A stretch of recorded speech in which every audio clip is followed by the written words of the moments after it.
Hi guys, Sunday blessings. I hope that you are all safe and that you are all well and that you're having a fabulous weekend, whatever you're getting up to. So I'm just coming on to do, there's anything with these bloody tops, they always rise up and it crinkled in the middle. I'm just coming on to do this week's tarot review video, or tarot and oracle review video. So I'm going to be using an oracle deck this week. So the deck that I'm going to be showcasing for you is the Fortune Reading Cards by Sharina Star and illustrations by Richard Crookes. I'm not sure if I've said her name right, Sharina Star, sorry. So it's a beautiful, beautiful deck. Now sometimes we need those decks where they're not necessarily the most beautiful looking, but they provide us with straightforward, easy to understand guidance. And this is a deck that I don't think it's one of my most favourite ones in terms of visually how it looks. It is nice looking, but it's a great one if you need quick, straightforward guidance, and if sometimes you're not always as familiar with reading, if you sometimes doubt or lack confidence or ability, things of this nature. It's a really kind of cool deck for things of that nature. So this is produced by Rockpool Publishings. I have shown you a few of their decks in the past. There's their logo at the bottom there. So we've got this lovely, nice kind of hardback box with this metal, this magnetic, I should say, hinge. So then we open up and then we go into the inside. And like I said, there is beautiful artwork there. It's quite a digital artwork, this one.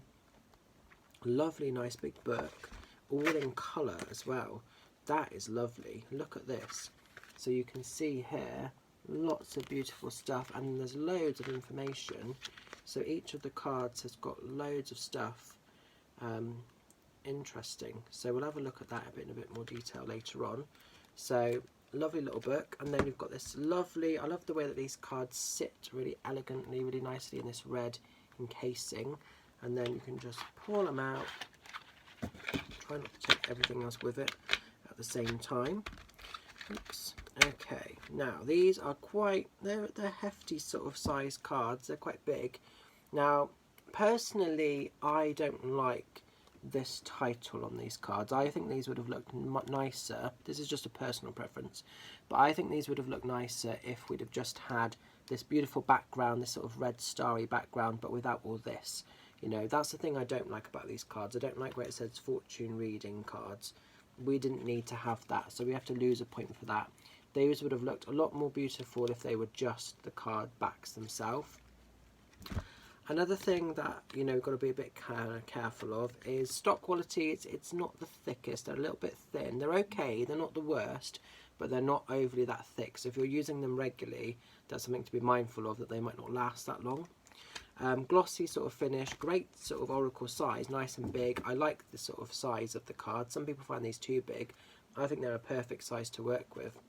But then what you've got on the actual cards themselves is a sort of like a name or a piece, and then an actual little bit of a message. So this is nice. So like this one, for instance, says patience, and it says slow down, change your attitude and clear your mind. So they give you a mini reading basically, so they do all the hard work for you. And maybe this is a bit of a lazy deck, I don't know, but sometimes it's nice to have those decks where you can just get a quick bit of guidance, a quick bit of something, a quick bit of affirmation. Sometimes that's what we need, you know. Tarot and oracle and all other great decks are wonderful, but sometimes we just need quick things, you know. So this offers that. Like I say, in terms of its visual sort of imagery, they're not the most artistically adapted. They're sort of basic. This is a deck, I sort of say, it does what it says on the tin. It's not trying to be something more than it is. It's a basic sort of deck, but there's enough you can work with here. It gives you a lot of opportunity, a lot of offering. You know, there are some cards that look a little bit more visually appealing, like this one, for instance. They've done an adaptation of the Fool from the Tarot, and you've got like the idea of it being similar, so that's quite nice, but they're very digital, you know. So they're not the prettiest, they're not the ugliest, but they're not the prettiest. I'd say that this sort of artwork is a 7 for me, but they are practical in the sense that these would be great to sort of work with if you're new, if you're kind of just getting out there doing readings and you lack confidence, or you just want a sort of quick bit of something that you can talk about and say. Lots to work with these. So as well as the messages and the pieces here, the visual stuff, you've got things you can use and work with. So it's an interesting deck, you know. So I'll show you enough of these. I won't show you all of them. I'll see if it says how many cards are in this deck. If it tells me. No, it's not telling me on the back. So let's just see if it says in here anywhere. It's always nice to know how many kind of cards we're actually dealing with. 36, so there's only 36 cards. So it's not a huge deck, but there's enough to be working with. It's a nice size, really. Oops. So, like I say, some of these are lovely, but some of them are a bit random. But yeah, it's interesting. This next, not this one, but this next one's quite nice. This, the key, quite like the energy of that one. That looks a bit mystical and a bit magical. I like the fact that they have taken quite a few of the major arcana, like the Devil is another sort of one from the tarot. So they've got their own version of a few of the tarot cards. That's quite nice to sort of have and to work with. Apologies if you can hear any sort of noise upstairs. It's just Paul walking around. Okay. So I'm going to show you a couple more just so you get the idea.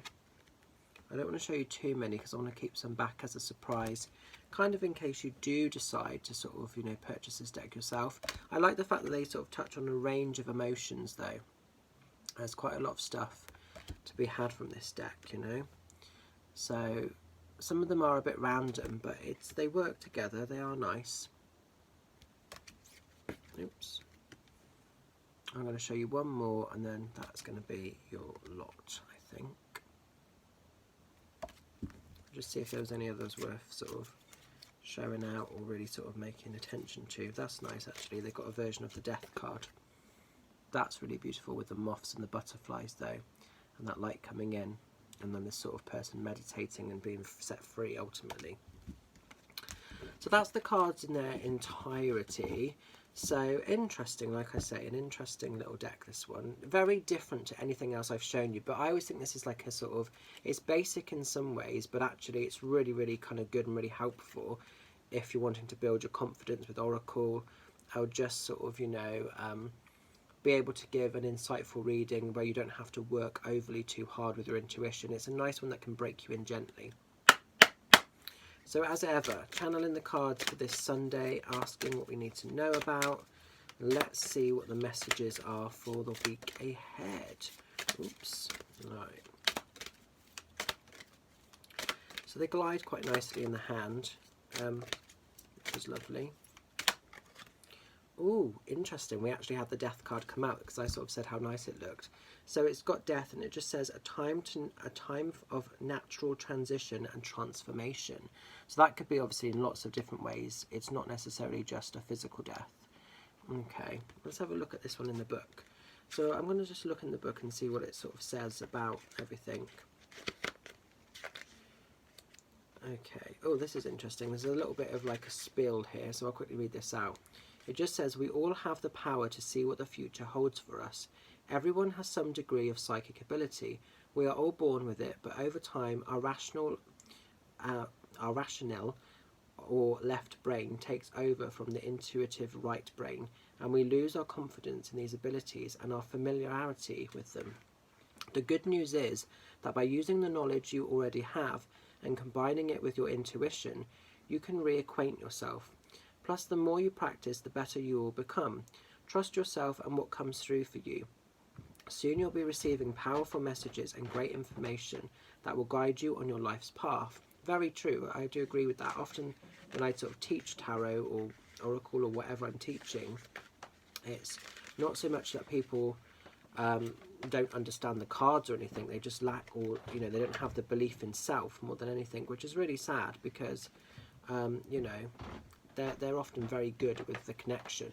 What is really nice with this, and I love to see this, there is a little bit of information about Sharina, who is the author and the creator of this deck, and there's a lovely picture of her. So that's her there. That's nice that they do a little bit of spiel on that.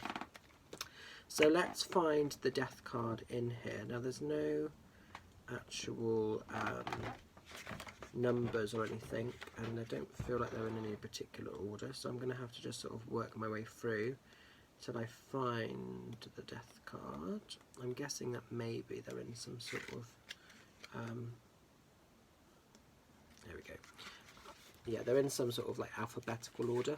So what we've got is a brief sort of mention of the card itself, personal relationships, career, money, and then Sharina's power tip. So that's how this is broken down. But this is lovely. You very rarely get full colour booklets like this. So that's really nice to sort of see. Beautiful, love that.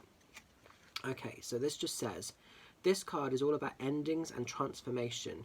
It can mean death or a loss, particularly when someone has been ill for a long time or reached old age, so it could be transition. This card is all about closure, but it will ultimately be a positive experience. And then it just says personal relationships. Relationships that have not been working will come to an end. Friendships that are draining you will also end, and they should. Be comforted that the soulmate connections, be they lovers or new friends, will be found in your future. In the meantime, stop trying to please others. Be more discerning about who you want to be around. It's time for you to say goodbye to the users and abusers and negative people that may have been influencing your life once and for all. This card strongly suggests that you face your fears and put them to rest once and for all. Try writing them out on a piece of paper and simply throw them into a bin. The more you do this, the easier it will be to attract new and positive energy.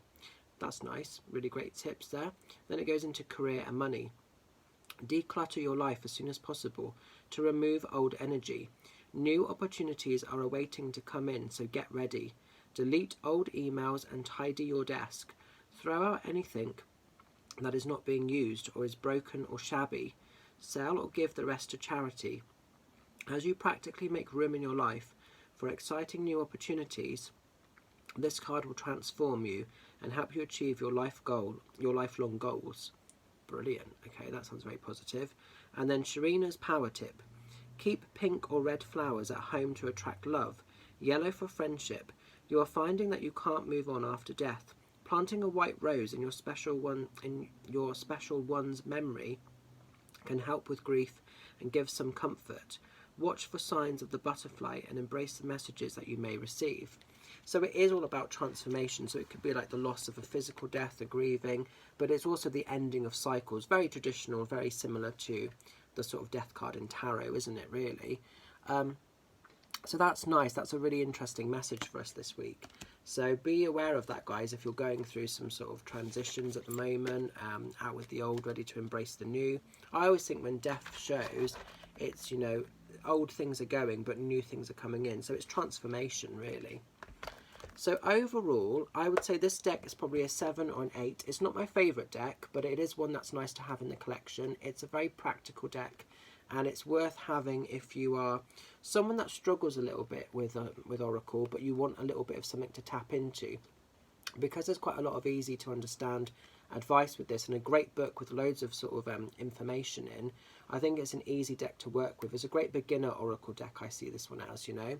So overall, it's fabulous, it's great, worth having in the collection. If you're interested in it, if you're guided to it, it's the Fortune reading cards by Sharina Star with illustrations by Richard Crookes.